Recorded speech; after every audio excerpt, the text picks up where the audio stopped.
Hello दोस्तों, जो भी स्टूडेंट 10th बोर्ड में हैं और 2023 में मैट्रिक के फाइनल एग्ज़ाम देने वाले हैं, तो ये वीडियो हमने आपके लिए तैयार किया है। ये आपका साइंस का मॉडल पेपर है, जिसमें आपको बताया गया है कि कैसे कैसे प्रश्न का रेंज होता है और कौन कौन से प्रश्न आपके एग्ज़ाम में आते हैं। और आप चाहते हैं कि मैं भी टॉपरों की लिस्ट में शामिल हूँ, तो आप टॉपरों की तरह पढ़िए और टॉपर इसी टाइप के क्वेश्चंस को पढ़ कर जाते हैं और एग्ज़ाम में बेहतरीन नंबर लेकर आते हैं। तो आप इस वीडियो को अंत तक वॉच कीजिए। हमने आपके लिए इंटरनेट जारी मॉडल पेपर लेकर आया है। बहुत ही शानदार क्वेश्चंस है। इसमें से मैं आपको 20 प्रश्न बताऊंगा, फिर अगले बार में बताऊंगा, ठीक है। चलिए एक एक क्वेश्चंस का आप देखेंगे आपका क्या क्या क्वेश्चन कहता है। पहला प्रश्न है, प्रकाश के अपवर्तन के कितने नियम है।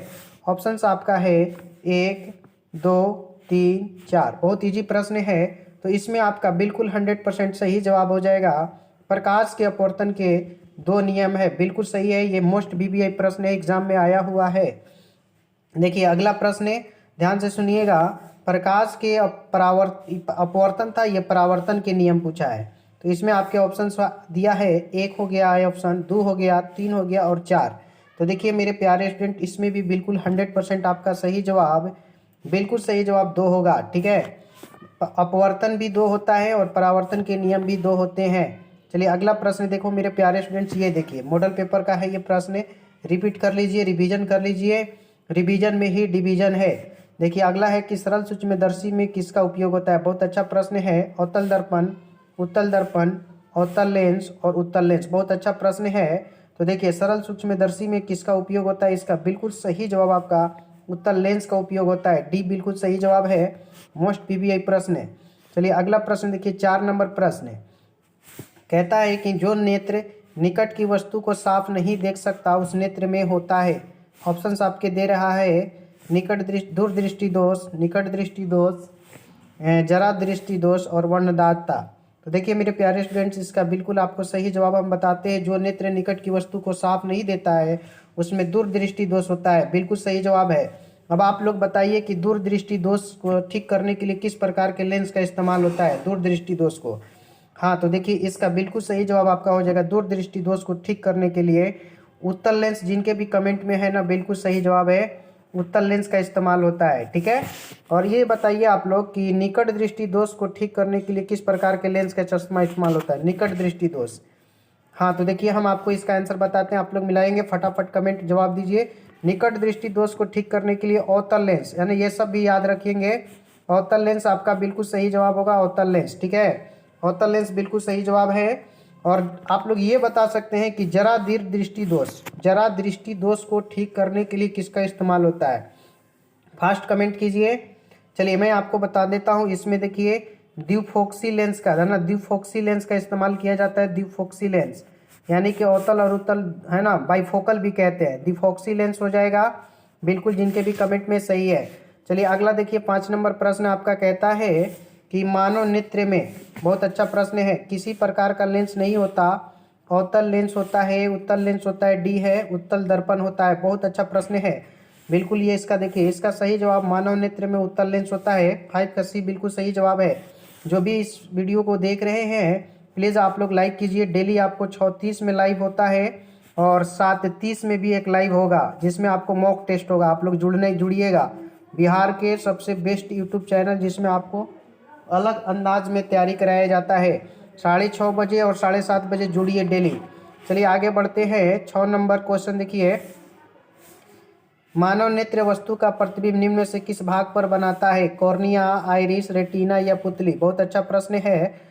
तो देखिए इसका ना बिल्कुल सही जवाब आपका सी होगा, रेटिना, है ना। कोई लोग अगर दृष्टि पटल भी बताएंगे तो उनका सही है, क्योंकि दृष्टि पटल और रेटिना दोनों ही सही जवाब होता है, ठीक है, सी सही है। चलिए आगे देखिए, 7 नंबर प्रश्न। ये देखिए एक और बेहतरीन प्रश्न निकल कर आ गया कि लघु पथन के समय परिपथ में विद्युत धारा का मान क्या होगा।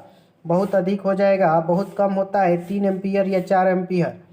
तो देखिए मेरे प्यारे स्टूडेंट, इसका ना सही जवाब जो है बिल्कुल आपका ए होगा, बहुत अधिक हो जाता है, क्योंकि प्रतिरोध जो होता है आर, वो शून्य हो जाता है। याद रखिएगा, लघु पथन शॉर्ट सर्किट के समय प्रतिरोध शून्य हो जाता है, तो धारा का मान बहुत अधिक हो जाता है। ये सही है। चलिए 8 नंबर मेरे प्यारे स्टूडेंट्स मिलाएंगे। बहुत अच्छा प्रश्न फिर से आ चुका है कि किसी बल्ब में 220 वोल्ट पर 2 एम्पियर की धारा प्रवाहित होती है तो फिलामेंट का प्रतिरोध होगा। देखिए मेरे प्यारे स्टूडेंट्स, ऑप्शन आप देख सकते हैं। भी का मान 220 है और आई का मान आपका 2 है। आर पूछा है तो आर बराबर आपने पढ़ा है भी बटा आई। भी बटा आई होता है, तो भी का मान 220 है और आई का 2 कटा दीजिए, 110 ओम हो जाएगा, जो कि आपके ऑप्शन बी में है। बिल्कुल 8 का बी सही जवाब। आपको सॉल्यूशन के साथ पूरा बताया जाएगा, न्यूमेरिकल हो या कुछ भी। देखिए 9 नंबर प्रश्न बहुत अच्छा प्रश्न है कि आर ओम प्रतिरोध वाले इन प्रतिरोधों को समांतर क्रम में जोड़ने पर तुल्य प्रतिरोध होगा। आर ओम प्रतिरोधों वाले इन प्रतिरोधों को समांतर क्रम में जोड़ने पर, तो देखिए बहुत अच्छा प्रश्न है। इसका बिल्कुल सही जवाब एनआर होगा।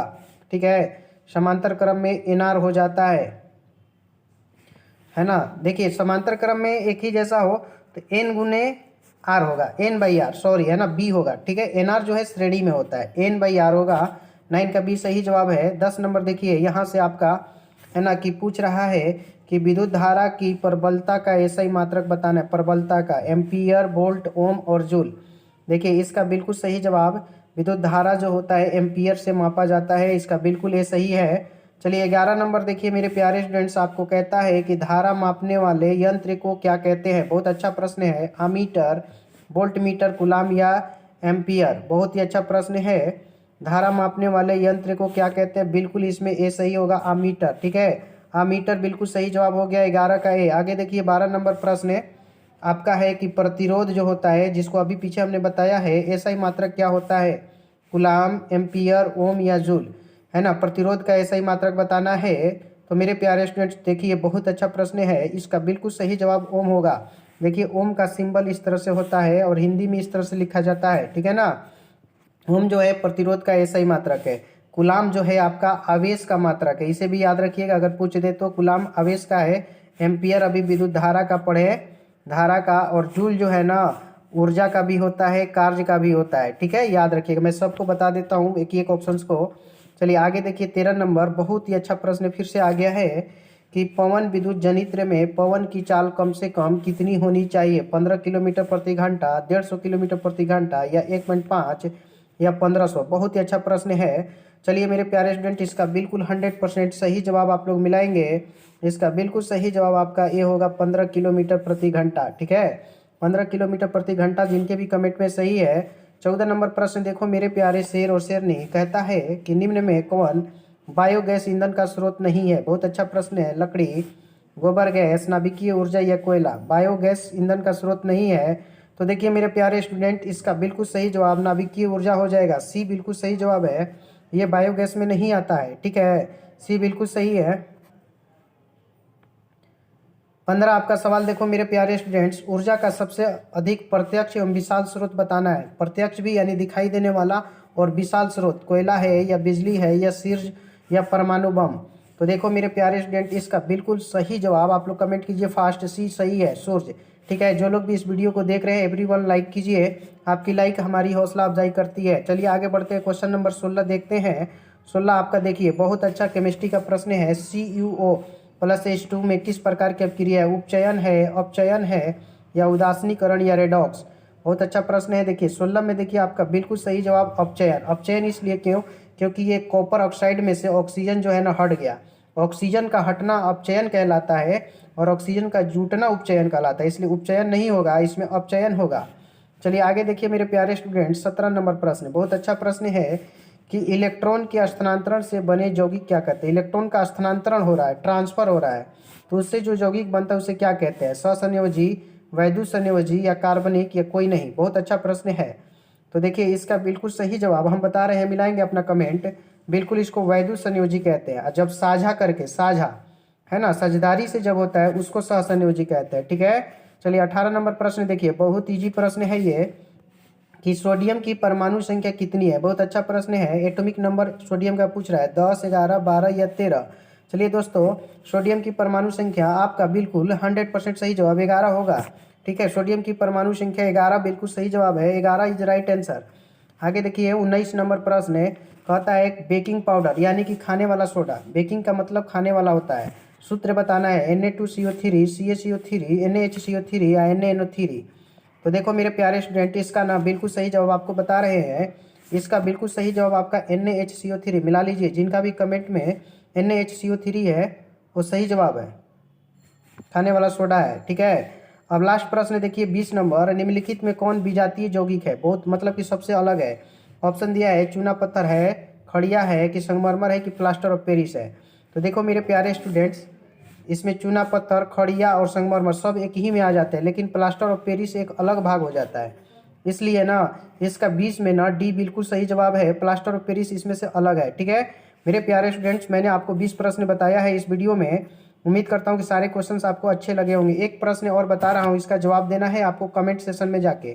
संगमरमर, संगमरमर का है ना सूत्र आपको बताना है क्या होता है। अगर इस सवाल का जवाब आपको पता है ना, कमेंट सेशन में जाइए और कमेंट करके बताइए कि इसका क्या होता है, मैं इधर से रिप्लाई दूंगा। संगमरमर का सूत्र बताना है। मेरे प्यारे स्टूडेंट, जो भी हमारे न्यू व्यूवर्स हैं उनको बता दूं कि 6:30 PM और 7:30 PM में लाइव होता है। आप लोग डेली आइए और अपने तैयारियों का आकलन कीजिए 6:30 और 7:30 में। और मेरे प्यारे स्टूडेंट्स, जो भी न्यू स्टूडेंट्स हैं वो चैनल को सब्सक्राइब करके बगल का बेल आइकन भी क्लिक कर लीजिएगा, ताकि मैं कोई भी वीडियो डालूँ ना तो सबसे पहले आपको नोटिफिकेशन मिले। और जो भी इस वीडियो को देख रहे हैं, please everyone like this video, क्योंकि आपकी एक लाइक हमारी हौसला अफजाई करती है। मैं कहाँ हूँ तू ही तू है, ये सब तेरा अंदाज है, मुझ में जो बोलता है ये तेरी आवाज़ है कहूँ तो है नहीं, नहीं कहूँ तो है, इस है ना है के बीच में कुछ ना कुछ तो है। फिर मिलते हैं एक और भी बेहतरीन वीडियो के साथ 7:30 बजे, और कल फिर आएंगे। जय हिंद, टाटा, बाय बाय, धन्यवाद।